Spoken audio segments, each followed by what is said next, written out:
Hello, everyone. Thanks for taking the time to join us today and talk a little bit about Google Consumer Surveys. My name is Joanne Schneider, and I'm joined here by John Sadow. And we're going to start off by giving you a little bit of an overview of what Google Consumer Surveys is all about. Then we'll move into a demo of the product so you can see what it actually looks like. And then we'll make sure to leave plenty of time at the end for Q&A.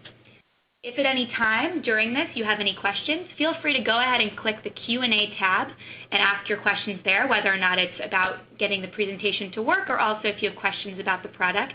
And again, we'll be taking all questions at the end. One more thing to note, just some quick housekeeping. We would love your feedback on this presentation, so you'll notice that there's a survey widget as well. We would love for you to take the time to fill that out. And thanks a lot. I'm going to hand it over to John. Thanks, Joanne. Good morning, everybody. Thanks again for signing up for the webinar and for being here this morning. We're pretty excited to talk to you about consumer surveys, which we believe and are guessing is probably a new product to a lot of folks who have joined us today. We've been around publicly for about 6 months now and are continuing to sort of develop our product and develop the offering and the research platform that we've been building.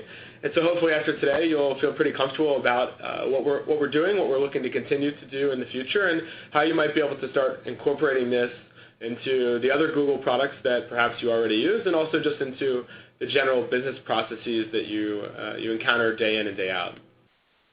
So to start us off, we are Google Consumer Surveys, and we are a new approach to online research.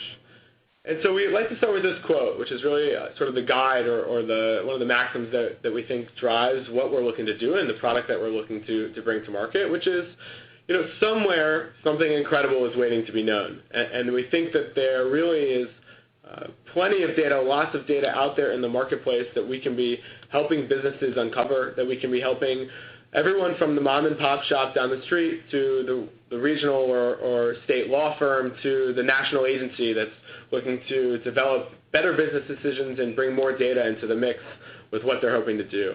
And so what we've done is set out to create a platform that gives access to the highest possible quality of research, but in an affordable and in an expeditious way, so that people can make business decisions faster and with more information, more data. So really that idea of having data to back your business decisions is what is the flavor behind what our product does and what we're looking to build and provide to the public. So we start with some what-if questions, things that perhaps you guys have asked before or that we would encourage businesses of all sizes or different industries to think about. So really with this theme, what if every business decision could be backed up by data? What if some of the marketing decisions that you make or the assumptions you make about demand for your product or your service, what if there was more data or more insights that you could put behind that when you're making a decision with your business partners or with your team or the owners if you're the owner of a business?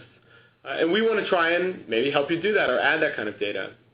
And then we also push the envelope within the research space of the types of things that perhaps you could access if you were to start to include this type of research or accessible data into your business decisions.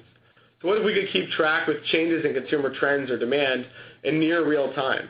What if you could get data analyzed back to you very quickly to react to a change in the marketplace, a new product or a new move by a competitor, maybe a change in the legal environment or the regulatory environment and the place where you do business? And then perhaps most importantly, in addition to these, well, what if this research that we can get access to or this data that we're going to begin using, what if some of the analysis that comes with it could be done automatically?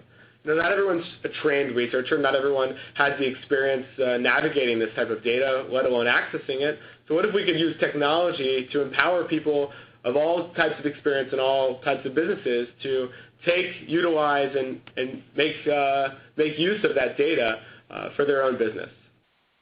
And so with Google Consumer Surveys, we do believe that these things become possible, that we can put data into the hands of all businesses and people of all different functions and industries, and that we can provide you with technology that helps you gather this data quickly and helps you get through the analysis without having to have perhaps a PhD in research. And so I'm going to set the stage now of what the actual product is, and then we'll hand it off to Joanne, who's going to walk through the methodology, the way that we collect our data, the way the platform really works, and really the nuts and bolts and examples of how this product can be valuable to you and to your business. And so what is Google Consumer Surveys? So in addition to being a new online approach to research, the keys about our platform are that we allow businesses regionally, nationally, and actually outside of the U.S. to collect data from everyday consumers. These are people who are just browsing the internet. They're the types of people who might patronize your store, buy your product online, contract your services. And they're just everyday folks who are going about their business, but also we found a way to help collect information and opinions from them as they go.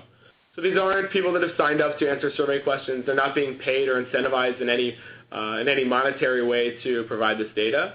And so you can rest assured that you're getting data back that's going to translate or represent the types of people that really you're looking for in your target market. And so what we've done is created an online platform that reaches what we call a validated or representative sample of the U.S. population, or in other countries, maybe it's the UK or the Canadian population. And we do this all through a user-friendly interface. So as opposed to maybe some of the self-service research tools that folks might have experience with, these aren't surveys that are going out to friends of yours or customers or miscellaneous people that might answer them in social media or something like that. This is the same representative type data, the quality of data that you would get really if you went out there and conducted maybe a phone research study or a focus group or something like that. And so what rounds out the platform in addition to the approach that we take is the way that we bring technology to help us drive speed and automation in the way that we collect this data.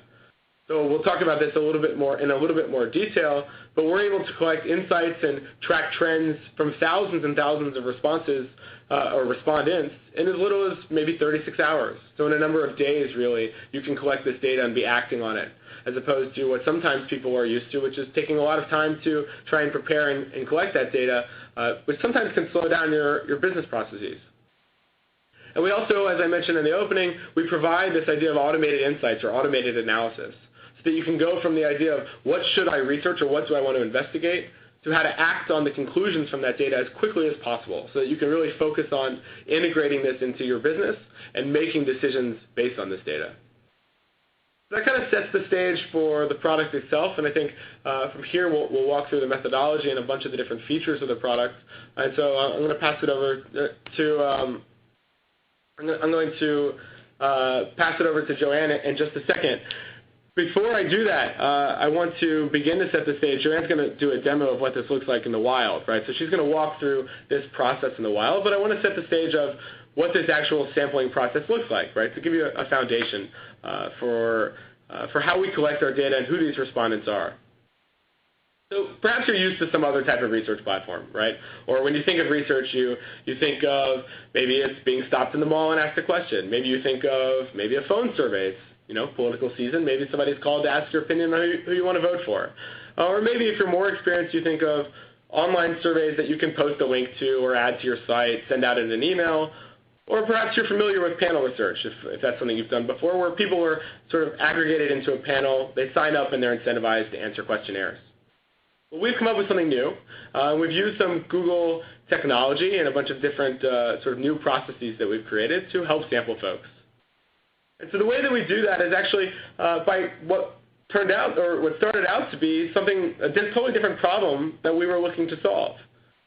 So one of the things that we looked at in the marketplace a couple of years ago as this product began being developed was, as we looked at online content, newspapers, different types of reference material, entertainment sites, video, music, things like that, we found that there was this move as this content was coming online to have two tiers of content.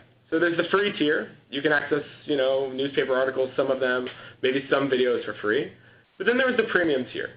So you might come to a newspaper site, and I'm sure many of you have experienced this, like the New York Times or the Wall Street Journal, where you can get some access to that content, but after a certain number of articles or for certain content within that website, you're asked to subscribe or to register for that content. And we see the same thing for video sites like Netflix and Hulu and other types of music sites and reference material where for publishers to try and monetize that content, they're requesting that their users subscribe in order to access all of it. Well, we looked at that issue and we said, this really isn't ideal for users. It's not ideal, and this is, of course, core to sort of Google's policies and sort of our principles as a business. It's not great for a user to come to try and access some content or read something on the internet and be asked to take out their wallet in order to pay for it. And also, it's not good for Google's business. And overall, we were hoping to find a way, and we raised this question, can we help users get access to this content without having to pay for it? Can they do something with their time or share an opinion or an action that might help them do that? And the solution that we found, and I'll walk through what this process looks like and how we've turned this into really our platform, is to introduce what we call microsurveys. So instead of being prompted to pay or to subscribe for something, we'll ask users just to answer a 1 to 2 question quick survey in order to get access to that content. And so I'll walk through this cycle real fast to show what that might actually look like. So a user might visit a news site, reference site, different type of entertainment or media site. Could be anyone on this call, ourselves, anyone across the country. And they come to that site and perhaps they encounter something where it says, hey, in order to access this content, this is premium content. And so users would be prompted to answer a 1 to 2 question survey in order to access that content. And we'll show you what this looks like in just a second. Users will answer that content or answer that survey. They'll have access to that content for free. We then help our publishers monetize their site by paying them for collecting this data and these answers. And then we provide analysis and insights over that data back to the researcher. So that's where the market research piece of this plugs in and how you collect that data. So that's how the cycle works, and this always is most familiar if and when you're able to actually see what that looks like in the wild. So we're going to actually show you an example of what this looks like on one of our publisher sites. I'm going to turn it over to Joanne to walk you through that. Great. Thanks, John. We're going to switch over to our demo. All right. So what you'll see here is we are on the Newton Daily News website. So as John was mentioning, we have a network of publishers that we have relationships with to serve our questions to. This is one of many of those publishers. And to be clear, when we say the word publisher, we actually just mean any kind of online content. So in this particular case, it's news, and that's local and big-time newspapers. But it could also be entertainment sites and reference sites, really any kind of content that people want to be accessing. So what you'll see here is the beginnings of an article. And then you'll notice that it's actually interrupted by our survey question, and the rest of the article is grayed out. So here you'll see it says, answer a question to continue reading this page. And once you answer that question, you will have access to that content. So what we're seeing here is we're getting about 3 million respondents a month. And these are everyday internet users. And the other key part is that they are incentivized to answer our question because this is content that they already wanted to access. Each individual publisher gets to decide how often they want to show questions to users. Maybe it's only every 5 articles that someone clicks on. Maybe it's only on their most popular articles. That's up to them. But the key here is as a respondent, so as an everyday internet user, you would never answer more than 2 questions to access your content. And the reason we do that is because we know that we've found through testing that this gives us the highest response rate, so about 30% response rates, as well as highly accurate data because people are actually willing to answer 1 to 2 questions in order to access that content.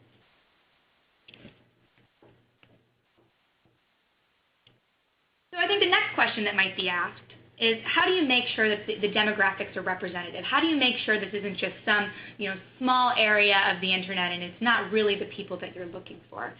So that's where our demographics algorithm comes into play. So I won't get into too much detail about how that works, but essentially this is a piece of technology that we borrowed from our ads platform that allows us to infer basic demographics about people, age and gender, as well as using their IP address for location.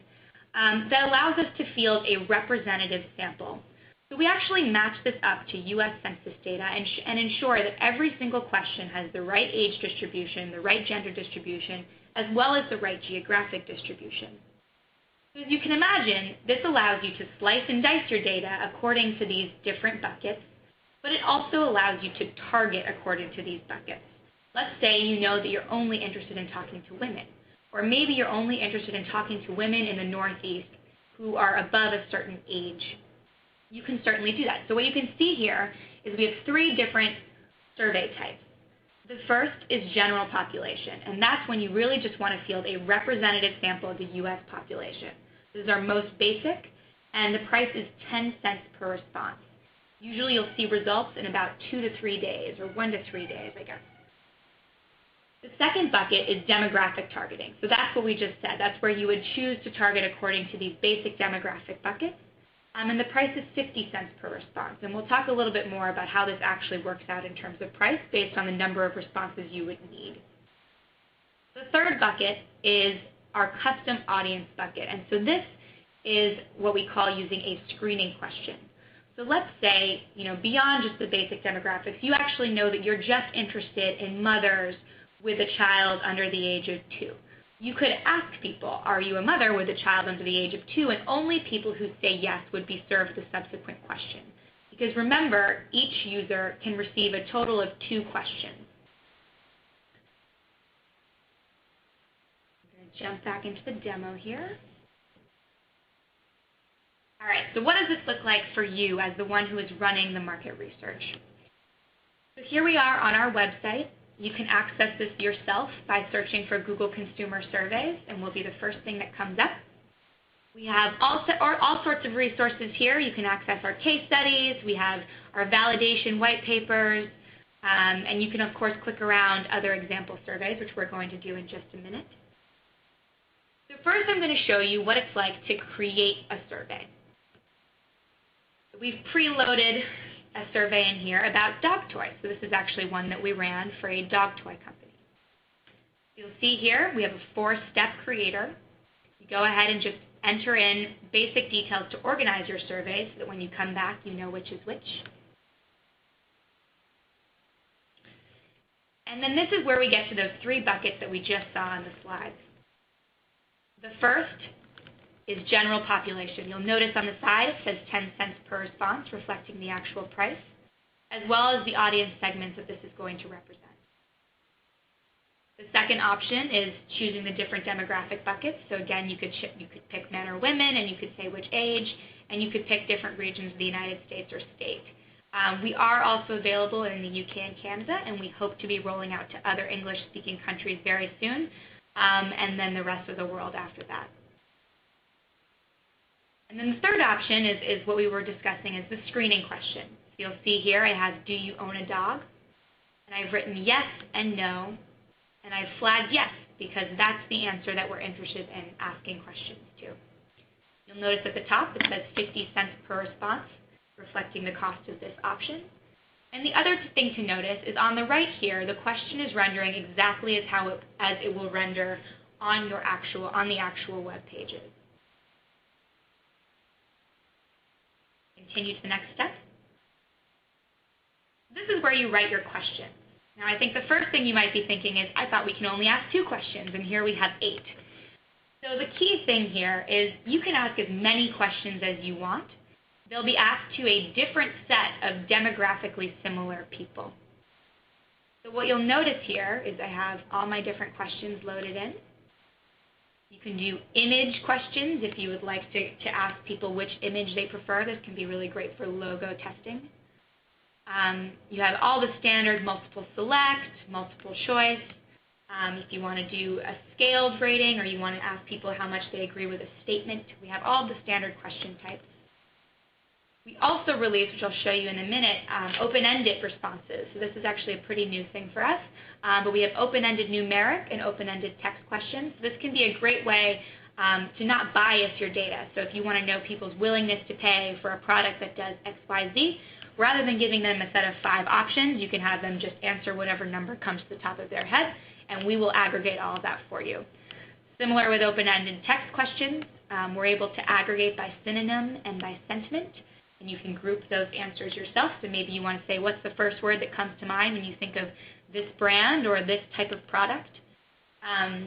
This has also come in handy with the political polls that we've been able to run, where you want to find out sentiments about different political candidates. That's the creator, or that's the question creator. And then you get to the final page. The thing to note here is that it's very easy to check out. You just enter in a credit card and you're good to go. We can set you up on invoicing if that's how your company prefers to pay for things. And then you'll notice that we recommend the number of responses that you need.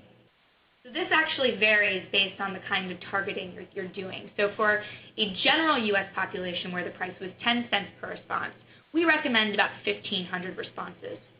Whereas for a targeted question like this one, it's 50 cents per response, but you only need about 500 responses in order to get a representative sample. So the price is not actually very different between the targeting options. So now I'm going to jump into what the survey looks like after it's completed. As I mentioned, this can take generally around 2 days to maybe about more like 5 days. It really depends on just how niche of a population you're looking for. Okay, so now we are in, so fast forward, and the survey has completed. These are the same questions that we just loaded into the creator. So what you can see here is at the top we have the screening question, do you own a dog? Our target answer is yes, and you can see that 37.7% said yes. And then below are the 8 questions that we asked as a follow-up question to that screening question. And again, we have 1,500 responses for each of these questions, but each one is asked to a demographically similar but ultimately different set of people. I'm going to jump in on the first screening question now, or the screening question. So what you'll see here is we have a histogram in the middle with which responses, with the results of that screening question. You'll notice on the left that we have our demographics bar. So these are all the different demographics that we just discussed, as well as a couple extras like urban density and income, which we're able to pull from U.S. Census data. You can actually go ahead and click on these buckets and watch the answers change based on what those buckets, how those buckets responded. You can click compare if you want to see how, for instance, men and women answered yes or no in this case. You can also, I won't get into too much detail here, but you can see how well it matched up to the U.S. population. So down here, you'll see here is the distribution of your survey on the left in that first column. And then under CPS, that's the U.S. Census data of Internet users. And so you can see how well we matched up and how much weighting we did to make sure that we accommodated for any of the small discrepancies. You can, of course, pull the raw data if you'd like to mine it yourself. You can share it with colleagues. Something else that I would like to mention is we have an Insights tab. So this is actually just some coding that we do where we can pull out the most statistically significant insights for you, so you don't have to waste time doing this yourself. So for example, you can see how income affected how people answer, urban versus rural, you can see regional differences, gender differences, things like that. And these are things that have about a 98% significance. One other thing I will quickly show you since we just released this. This is an example of our open-ended text questions. So here we were asking people what they like most about their mobile phone. And you can see here we have a cute little word cloud at the top as well as all the different answers below. On the side, you get to choose if you'd like to group it by synonym or by sentiment, or if you'd actually like to group it by yourself.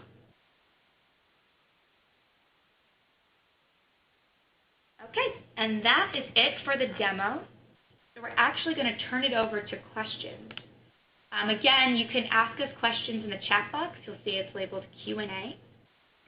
And another thing I'll mention is, and I forgot to mention this before, is that everyone who fills out the feedback survey is actually entered to win a Nexus 7.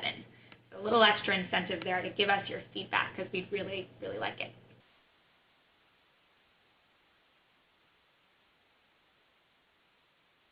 All right, so we're going to start jumping into some of the Q&A now, so feel free to keep throwing questions our way, but we have a few coming through, and we'll address those as they come. So the first question was just about the pricing and whether there's a possibility we might offer different types of pricing for nonprofits or perhaps other types of businesses. It's important for us to have a product that has the highest quality possible data, but also a price that is affordable and accessible to businesses of all sizes. And so it's unlikely that we would modify our pricing based on the particular business, nonprofit or otherwise, mostly because we think that we've already tried to provide a survey that's as affordable and really in many cases much more affordable than any of the other alternatives on the market. Of course, if there are certain projects or things here and there, we'll never say never, so those are always things that can be discussed and followed up on offline. One question came in about just different types of browsers and whether it works on all browsers or Firefox, Chrome, etc. So we do play nice with all versions of Firefox, Chrome, and Safari. The platform doesn't function fully on Internet Explorer unless it's the most modern version, so Internet Explorer 9. The reason this is it has to do with the type of technology we use for the graphing and the survey creation process. So hopefully you can access using one of those other browsers if and when you need to use the platform or view some results.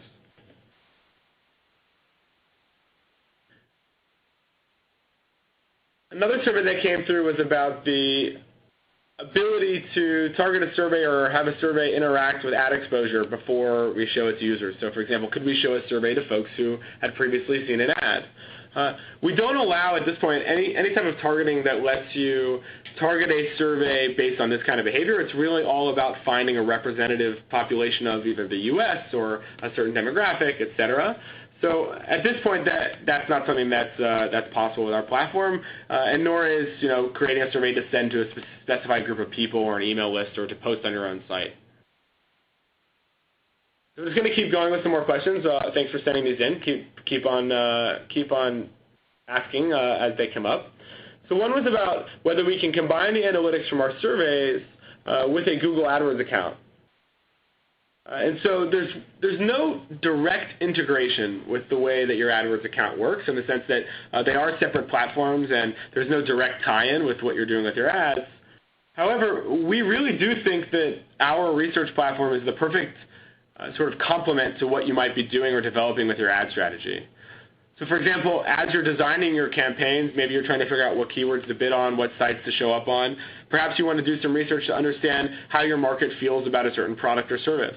Maybe you want to think about the messaging that you're going to test out in your initial ads, or you want to think about what kind of search terms will work or won't work, and you do that by surveying the way that people think about a particular product. Maybe you can use our open-ended format to get a sense of what associations people have when they're shopping for a certain product.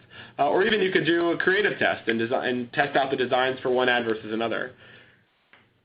Okay, we have another question here asking why we restrict to just 2 questions a user. So great question. And I think the answer to that is really, we can all relate as users as we're browsing the internet. That if we were asked, a 20-question survey just to access, an image gallery or an article, we might be a little bit annoyed. So either we're going to go elsewhere to access that content, or we might just click through the answers, giving us not very great data. We are thinking about expanding to maybe 3 or 4 questions in the future. Just kind of finding that sweet spot of what people are really willing to tolerate. But we're finding right now that limiting it just to 2 is giving us really these high 30% response rates, like I mentioned before, as well as highly accurate data. It's worth adding that we know the importance and we know that there's incremental value as you can start to do more analysis across questions, and that's something that we hear pretty often. And we should note that while we want to be careful about the user experience, and that's really primary and key to what we're doing, there are other ideas that we have that might help us do some sort of cross-question analysis. And so we are in the long run, hoping to find ways where we could sort of accommodate what would seem like a longer survey without having to ask folks too many questions at one time. We have a question here about whether we can use this to capture leads. So great question, and I think this actually links to why we limit our questions to two questions only, and that's because we're really protective of the respondent experience. We know that as soon as people think that our questions are going to be somehow, they're going to be contacted or they're spammy or it's advertising, that people are no longer going to trust our questions, and without users, we don't have a product. And so that's why we're really protective, and we don't allow you to ask for people's email addresses and things like that, and we want to make sure that this really is just research. So a couple more questions about integration with other Google tools and ad strategies and things like that. So one question was about, can we pixel a certain response and then use that in a retargeting campaign or something on the Google Display Network? We don't allow any kind of post-fact interaction with the users who respond. As you can imagine, if you put your sort of user hat on for a minute, it's really important to us that a user feels comfortable answering these questions, that they don't feel like they're going to see a certain type of ad or a certain promotion after they've responded, and these responses are anonymous as far as who the people are. So we don't allow any after-the-fact activity based on those responses. Another question coming through about integrations now with Google Analytics. Of course, you might think that this is, there's some natural synergies here, and in the long run, I think that's something that we'd be likely to explore. Currently, there's no direct integration, but again, similar to what I was saying with AdWords, this is a great way to get a different type of data set to complement Google Analytics, right? So if you look in Google Analytics, you can probably segment by geography and language and browser, things like that Analytics provides if you're looking at your user base. You can also run a survey with us to get a better sense of if people are familiar with your business, and break it down by demographics or by other types of segments to complement what you find out from Google Analytics. We have a question here about the granularity of demographics and how you can target. And so the question is specifically about zip codes. So this is actually something that is available right now. You'd have to actually get in touch with one of us. We don't surface it in the interface right now, just because we want to make sure that if you pick some zip code that we don't have great coverage on, that you're still going to get really great data. But for most of the major cities, you actually can already target by zip code, actually by zip prefix. In terms of doing it by state, you actually can already do that in the interface. There's a question about the accuracy and the statistical significance around the demographics, because they are inferred and they're based on browsing behavior. So we have a dedicated team that works on this here at Google, and basically their job day in and day out is to refine our algorithm, which has been in development for 4 or 5 years. The best thing I can share is that their most recent data suggests that age and gender are both 80 to 90% accurate on sort of those individual characteristics. And of course, the geo-based things are all based on IP lookup, which is the same mechanism we use for targeting our search ads and our display ads, and even just identifying where a user is. So we're very confident in the accuracy of all those as far as what you need for making business decisions.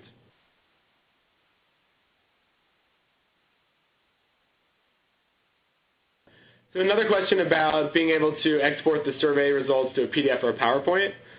We allow you to do 2 things. One is that you can export images of the results, the graph, the data table, things like that. You can also take screenshots. And of course, if you want to edit data or interact with data offline, we do provide you with a CSV or an Excel-friendly format that you can use to edit it as you please.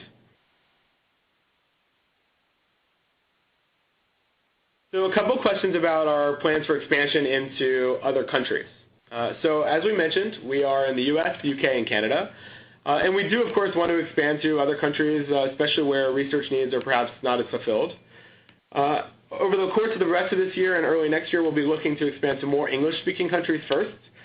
So perhaps Australia, India, other places that are sort of English dominant. And then over time, next year and beyond, we do have interest in non-English countries and locales that we can expand to. They require some improvements and modifications to the way that we handle different languages in our interface, the way that we work with our publishers. So it's on our radar. It's just a matter of trying to gather up the resources and the priorities to approach those markets as well. A question coming in about screening questions and how a very niche industry might be able to be reached.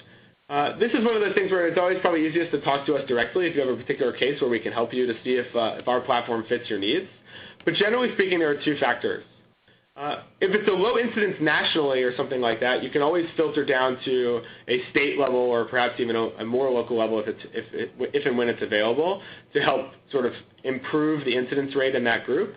If it is a very, very niche industry, say you're looking for just CPAs or accountants, right? The incidence of that is quite low. It's less than 1%. And actually, we generally look for an incidence of about 5% or higher when we're running our surveys or allowing surveys through our platform. The best thing you can do is reach out to us or at least try to create your survey. Every survey is going to be reviewed manually by someone on our operations team. And if we start to run that survey and we find that the audience is, or the incidence rate is too low or too difficult for us to find, we'll let you know. We'll, of course, refund your money. And those are things that we can discuss to see if we can accommodate what you're looking to accomplish. So just, it looks like 2 last questions as of now. One quickly was about targeting mobile users. We don't have the ability to directly target mobile users right now. It is something that's definitely of interest to us going forward. And then a final question, it looks like, about best practices when creating a survey question. So the art of survey design is just that. It is an art. It's a skill set that people need to develop. We encourage folks to reach out to and talk to perhaps agencies that they work with on the advertising side, to inquire about other local or even national market research firms that can assist you in helping to develop your research. We will help consult on the best way to use our platform, Having said that, we're not researchers, so we're very careful to point that out and say that we're not going to advise on the best way, so to speak, of writing a question or analyzing a problem. But there are a lot of great material out there on the internet, and in the long term, we hope to provide some more direction on where you can find that material. The best thing to do would be look at folks in the area around you, and also feel free to reach out to us so we can try to point you in the right direction. So we're probably going to hold tight here just for a couple minutes and see if any other questions come. In the meantime, if you need to drop off, feel free. We appreciate you coming today. Thanks for tuning in. But we'll stick around just for a few more minutes if there are other questions that come in.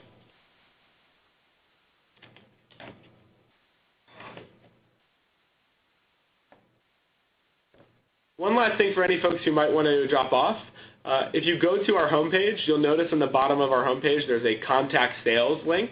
If you have any follow-up questions, if you want to interface with anyone on our sales team about a certain project, please feel free to submit something to that contact form, and we'll definitely reach out to you very promptly to discuss what you're trying to work on.